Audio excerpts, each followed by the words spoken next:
Chapter 14. Thursday, February 5th, Nate was standing before the classroom with Lucy by his side. He felt his phone vibrate, and Lucy's also went off. He pulled it out and saw it was a message from the university. He turned to face the class and reported, "The snow is laying thick. They have closed the university for the remainder of the day. All of you likely just received the email. So class dismissed for the day. Enjoy the snow." The class uttered excitedly and grabbed their bags and rushed off, glad to get out early. Soon the classroom was empty, except for the two professors. Lucy checked the weather on her phone and informed, "It looks like it's supposed to keep snowing until the earliest hour in the morning." Nate nodded. "Most likely we will have a full snow day tomorrow, which means I won't be able to see you tomorrow. I'm going to miss you, and Monday seems so far away." He wound his lips around hers and soaked up the moment. "I'll miss you too, but it is only 3 days. I would love to keep kissing you enough to last through the weekend, but you and I both know how heavily the snow is falling. You need to go before the roads get any worse." He stole another kiss and promised, "I'll text you when I get home." "Thank you. I love you. I love you too. Drive carefully." Sure enough, as Nate predicted, the next day was a snow day. Aalliyah was super enthusiastic, knowing that would mean she would be spending the entire day with her. At the moment, though, it was only Aalliyah and Jeramie in the house. Nate had said he went to check on something, but didn't give a clue as to what. When he returned, Aalliyah opened her mouth to ask, but he walked past his two friends into another room. He came back carrying a box and wearing a mischievous grin. "What are you up to?" suspiciously questioned Aalliyah. "I was thinking the three of us could go ice skating today. I checked, and the river is frozen solid." "It has been a while," added Jeramie with an excitement rising. "Let's get ready to go." The three of them put on their long, thick socks, coats, hats, and gloves. Aalliyah added a scarf for her attire.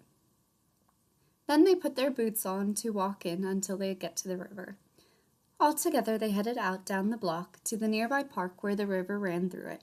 Most people that would use the river to ice skate would wait until later in the day, instead of going at 10 o'clock in the morning when the air was extra crisp. However, the three of them liked going early because that meant they got the river to themselves. Along the bank, the three of them sat to exchange their boots for ice skates. One by one, they gathered on the ice. Nate took Aalliyah's hand into his and set off in the lead with Jeramie trailing behind the two. Aalliyah's smile brightened, and she was having a lot of fun, especially because Nate was beside her. For several moments, they continued. "Wait, Nate, let's stop for a second," she requested. Slowly, they came to a stop, and Nate asked, "Is everything all right?" "Yeah," she promised as she pulled her hand from his. Then she turned around facing him. She grinned and steadily started skating backwards. "Be careful," he warned. "You know I've done it a million times. I'll be fine." Faster and faster she went, making sure to look over her shoulder and watch where she was going. She was always so well on skates. Nate had wondered how she had gotten so good. Once she had said it was because she took a class one winter as a child and remembered most of it. However, skating in a rink and skating on a river are two completely different atmospheres. A rink is smooth, but not so a river. Aalliyah couldn't see a ridge in the ice and skated directly towards the small bump. The heel of the ice skate blade jammed into the ridge, jolting her to a stop. Her ankle twisted from being caught in the ice and threw her to the ground. Her back slammed against the ice, and a crunch was heard. "Aalliyah!" screamed Nate. At once he started rushing in her direction when the ice below her caved in and she plummeted into the freezing water. "No!" He and Jeramie rushed in her direction. They saw her hand come up and scratch at the surface of the ice, trying to grip something, but she failed and was pulled back under. Jeramie slowed down and threw his arm in front of Nate's chest to stop him. "We must be cautious, or we will break more ice," Jeramie warned. "She hit her back really hard. I know how to lift her from the ice without making any possible injury worse. Go to the bank and take your skates off a while. We'll need to get her home fast." Nate nodded and obeyed. Jeramie slowly approached the hole in the ice and saw Aalliyah trapped underwater, trying desperately to swim. He knelt down on the solid ice and reached in, encasing his arms around her midsection just below her chest. Then he tugged and got her to the surface. He sat beside her and gazed at her. She was shivering and extremely pale. She was looking at him, but her gaze was going straight through him. He knew he had to act fast or she'd pass out in another second. He rose to his feet and lifted her into his arms, making her wince from pain. He skated to the bank where Nate was waiting frantically. Jeramie passed him Aalliyah and ordered, "Get her home immediately. Run as fast as you can. I'll be right behind you. Take her to your bedroom and strip her immediately. You need to get her wet clothing off. Get her in dry clothing at once and bring her to the couch." Nate nodded and set off. Jeramie quickly yanked his skates off and in his socks ran for the house. There was no time to put his boots on, or to even fetch them, but that wasn't where his concern was. His feet ran as fast as the wind and he burst into his house. Frantically, he paced back and forth, waiting for Nate to come out of the bedroom with Aalliyah in dry clothing. Finally, his best friend opened the door and held his girlfriend in his arms. "Lay her down on her belly on the couch," ordered Jeramie. Nate obeyed, and Jeramie threw a heavy blanket on top of Aalliyah. Then gently he tucked it around her.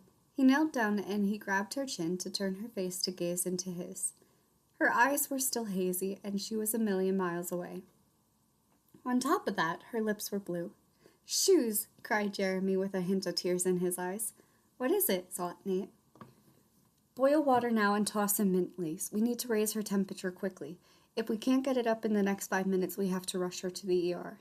"Is it that bad?" "Yes, she is borderline hypothermia right now." Nate went into the kitchen and turned the kettle on. Jeramie retrieved another blanket and placed it on top of Aalliyah.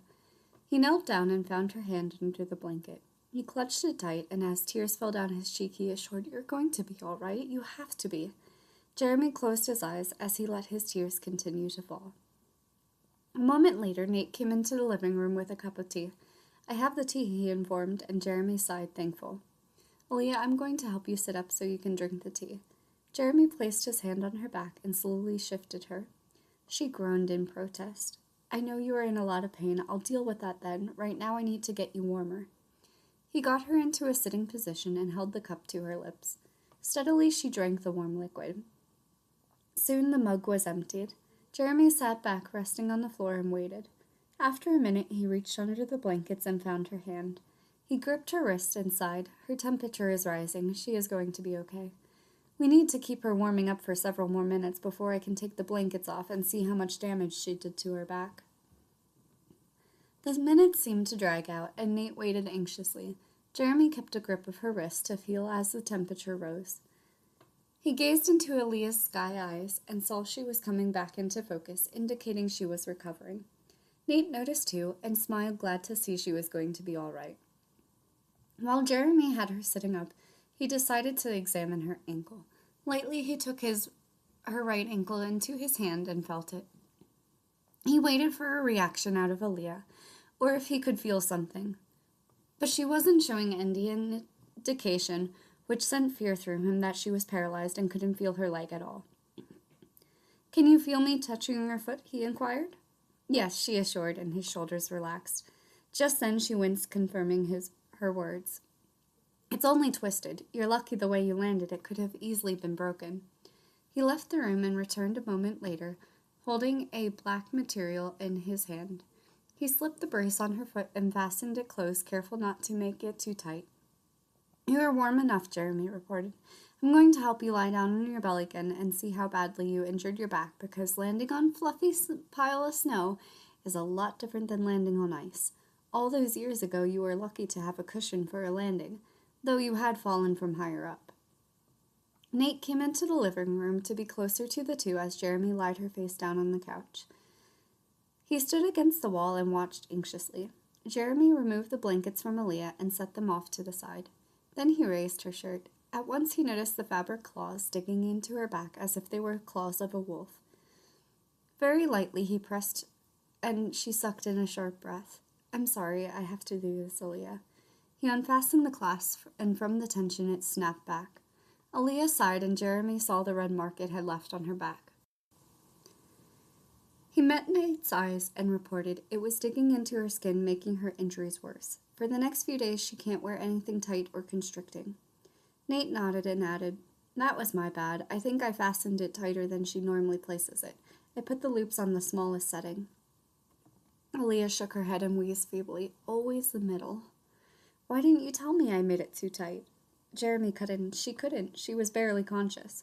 Plus, as much pain as she was in, she couldn't tell the difference. If I hadn't removed it, likely it would have cut into her tender back, which could have risked infection. Until I clear her, she needs to wear only loose garments. Not a comfortable fit, but loose and baggy. Anyway, I need to tend to her.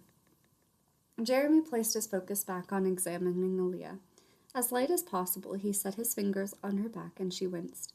He knew then it was bad. He ran his hand down her spine carefully, feeling each bone.